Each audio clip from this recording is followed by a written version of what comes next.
Good morning students. मैं अविनाश कुमार आचार्य एक बार फिर आप लोगों के साथ आज हम यहाँ मॉडल पेपर नंबर 2 को शुरू करने वाले हैं और उसका सॉल्यूशन आपके सामने है। तो आओ हम मॉडल पेपर नंबर 2 शुरू करते हैं। पहला प्रश्न आप लोगों के सामने ये है। इसकी बात करें, पहला प्रश्न दिया गया है तुम्हें धोखा नहीं देना चाहिए। तो यहाँ धोखा जो शब्द है इसमें पूछा गया है कि कौन सी संज्ञा का प्रयोग हुआ है। तो देखो, जब जिस संज्ञा को गिनने पर एक आएगा तो वो तो होगी हमारी व्यक्तिवाचक संज्ञा, और जिसे गिनने पर एक से ज्यादा आएगा वो होगी हमारी कौन सी, जातिवाचक संज्ञा। और जिसे गिना नहीं जाए, ओनली क्या किया जाए, महसूस किया जाएगा, तो वो संज्ञा होगी हमारी कौन सी, भाववाचक संज्ञा होगी। तो धोखा शब्द जो आएगा हमारा कौन सी, भाववाचक संज्ञा के अंतर्गत आएगा। नेक्स्ट पूछा गया उपसर्ग का प्रयोग नहीं हुआ निम्न में से। तो आहार जो शब्द दिया गया इसके अंदर आ प्लस आहार, तो यहाँ कौन सा आ उपसर्ग है। प्रहार के अंदर बात करें प्र प्लस हार, तो यहाँ पर कौन सा प्र उपसर्ग है। विहार के अंदर बात करें तो वी प्लस हार, तो यहाँ पर कौन सा उपसर्ग है, हमारा वी उपसर्ग है। कि हार जो शब्द दिया गया इसके अंतर्गत उपसर्ग नहीं है। नेक्स्ट प्रश्न, हमारे हरी हारिल की लकड़ी, वाक्य में जो लकड़ी जो शब्द है किसके लिए प्रयोग हुआ है। तो वैसे तो यहाँ लकड़ी जो शब्द है, जो हारिल की लकड़ी, ये किसके लिए, श्री कृष्ण के लिए प्रयोग किया गया है। लेकिन यहाँ पर श्री कृष्ण ऑप्शंस में नहीं है, इसलिए यहाँ किसके लिए प्रयोग किया हुआ है, पक्षी के लिए प्रयोग किया गया।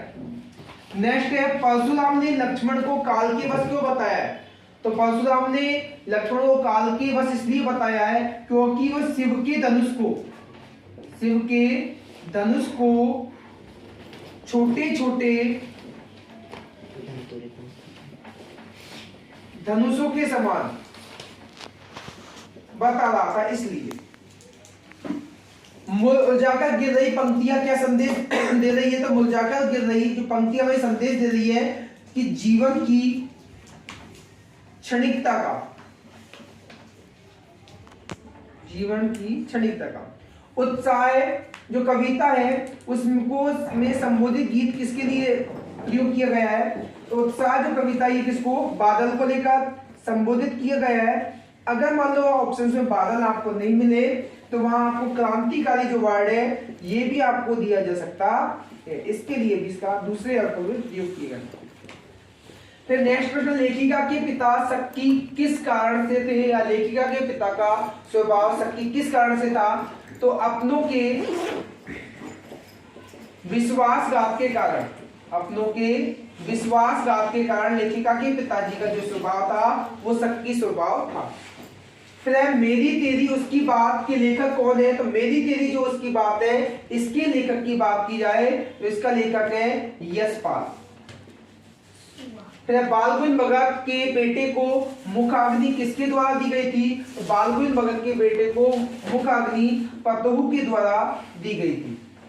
नेक्स्ट प्रश्न है, वो लंगड़ा क्या जाएगा फौज में, वो तो पागल है। तो यहाँ लंगड़ा जो शब्द है किसके लिए प्रयोग किया गया है। तो यहाँ पर लंगड़ा शब्द जो कैप्टन के प्रति प्रयोग किया गया है। फिर है नेक्स्ट प्रश्न, माँ ने भोलानाथ के घाव पर क्या लगाया। तो माँ ने भोलानाथ के घाव पर पिसी हुई हल्दी लगाई। इसके बाद नेक्स्ट प्रश्न है, गैंगटॉक किसे कहा गया है। तो गैंगटॉक कहा गया है मेहनतकश बादशाहों का शहर। गैंगटॉक को कहा गया मेहनतकश बादशाहों का शहर। ये था मॉडल पेपर नंबर 2 के ऑब्जेक्टिव प्रश्न। पहला प्रश्न है कि मजहब के प्रति बिस्मिल्लाह खां काशी से बाहर होने पर बाबा विश्वनाथ के प्रति श्रद्धा किस प्रकार व्यक्त करते थे। तो जब भी बिस्मिल्लाह खां काशी से बाहर होते थे तो वो बाबा विश्वनाथ और बालाजी का जो मंदिर था, बालाजी के मंदिर की तरफ मुंह करके बैठते थे और अपनी सेनाई को कुछ क्षण के लिए इधर घुमा देते थे और इसके बाद वो शहनाई वादन करके बाबा विश्वनाथ के प्रति अपनी श्रद्धा और आस्था को क्या करते थे, व्यक्त करते थे। तो बिस्मिल्लाह का है बाबा विश्वनाथ जब काशी से बाहर होते थे तो बाबा विश्वनाथ और बालाजी के मंदिर की तरफ मुंह करके बैठते थे और कुछ समय के लिए शहनाई को इनकी दिशा में घुमा देते थे और शहनाई वादन करके वो श्रद्धा और आस्था के भाव को बाबा विश्वनाथ के प्रति प्रकट करते थे। नेक्स्ट प्रश्न है, लेखक किस बात से भयभीत है और भय को दूर करने का सुझाव दीजिए। तो लेखक है जो असंस्कृति से भयभीत है, क्योंकि असंस्कृति है इसके द्वारा जो संस्कृति है, संस्कृति का क्या हो जाएगा, अनर्थ हो जाएगा। इसलिए लेखक इससे असंस्कृति से भयभीत है और लेखक ने सुझाव यह दिया है कि हमारे जो वैज्ञानिक है वो मानव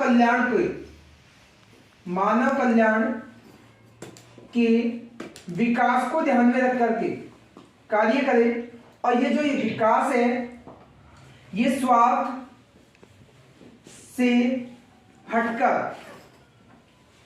परोपकार के रूप में किया जाना चाहिए। ये नहीं कि किसी एक व्यक्ति के को ध्यान में रख करके मानव कल्याण का विकास किया जाए, सभी के लिए या परोपकार के लिए ध्यान में रखकर किया जाना चाहिए। नेक्स्ट प्रश्न है, फसल कविता का प्रतिपाद्य क्या है। तो फसल कविता में सभी का सहयोग है या कहे तो सभी का सामंजस्य। फसल कविता में प्राकृतिक स्रोत और मानव श्रम का योगदान है और इन्हीं के सहयोग से ही, प्राकृतिक स्रोत और मानव श्रम के योग से ही फसल है जो उगती है और बढ़ती जाती है। यही फसल कविता का क्या प्रतिपाद्य है।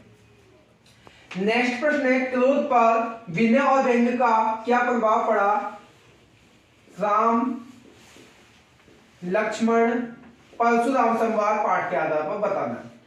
तो क्रोध है पर विनय का जो प्रभाव पड़ा है कि विनय में क्रोध क्या हो जाता है, शांत हो जाता है। और व्यंग्य की बात की जाए तो व्यंग्य के द्वारा जो क्रोध है वो क्या होता है, भड़कता है। जब लक्ष्मण ने परशुराम से व्यंग्य पूर्वक जो बातें कही थी उन बातों के द्वारा परशुराम का जो क्रोध था वो क्या हो गया था, भड़क उठा था। लेकिन जब राम ने विनयपूर्वक जब परशुराम से बातें कही थी तो उन बातों को सुनकर परशुराम का जो क्रोध था वो क्या हो गया था, शांत हो गया था। ये बात इसमें है, यानी क्रोध पर विनय का जो प्रभाव है उससे क्रोध शांत होगा और व्यंग्य के द्वारा क्रोध क्या होगा, भड़केगा। परशुराम से जब लक्ष्मण ने व्यंग्य पूर्वक जो बातें कही थी उससे लक्ष्मण का जो बातें सुनकर परशुराम का क्रोध भड़क उठा था। लेकिन राम ने जब विनयपूर्वक बातें कही थी उन बातों को सुनकर परशुराम का जो क्रोध है वो क्या हो गया था, शांत हो गया था। नेक्स्ट प्रश्न है, मैतारी के हाथ से खाने से बच्चों का पेट भर जाता है, ऐसा क्यों कहा गया है। तो मैतारी है जो बच्चों को खाना खिलाती है, खेल और कहानी इनके माध्यम से वो को ध्यान में रखते हुए खाना खिलाती है। उससे बच्चों का जो ध्यान है वो कहानी और खेल की तरफ चला जाता है और जो मैतारी है उन्हें बीच बीच में क्या करती है, कौल खिलाती है, अर्थात घास खिलाती है या घास खिलाती है और उससे बच्चा खा लेता है और माँ के द्वारा इस प्रकार से खिलाए जाने से बच्चे का पेट भर जाता है। ऐसा जो काम है कोई पिता नहीं कर सकता। नेक्स्ट प्रश्न है, नारगे ने धर्मचक्र की क्या विशेषता बताई है। तो सिक्किम की राजधानी गैंगटॉक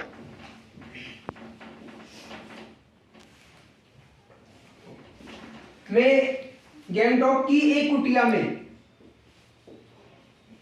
एक धर्मचक्र है जिसे प्रेयर,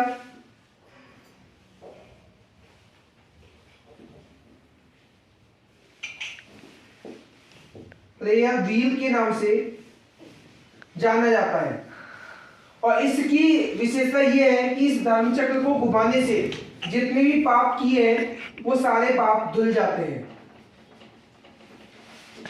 नारगी ने बताया कि सिक्किम की राजधानी गैंगटॉक में एक कुटिया है, उस कुटिया के अंदर एक धर्म चक्र रखा गया है और इस धर्म चक्र को घुमाने से सारे पाप क्या हो जाते हैं, धुल जाते हैं। ये बात किसने, नारगी ने बताई थी। और नारगी का पूरा नाम पूछा जाए तो इसका पूरा नाम है जितेंद्र नारगी।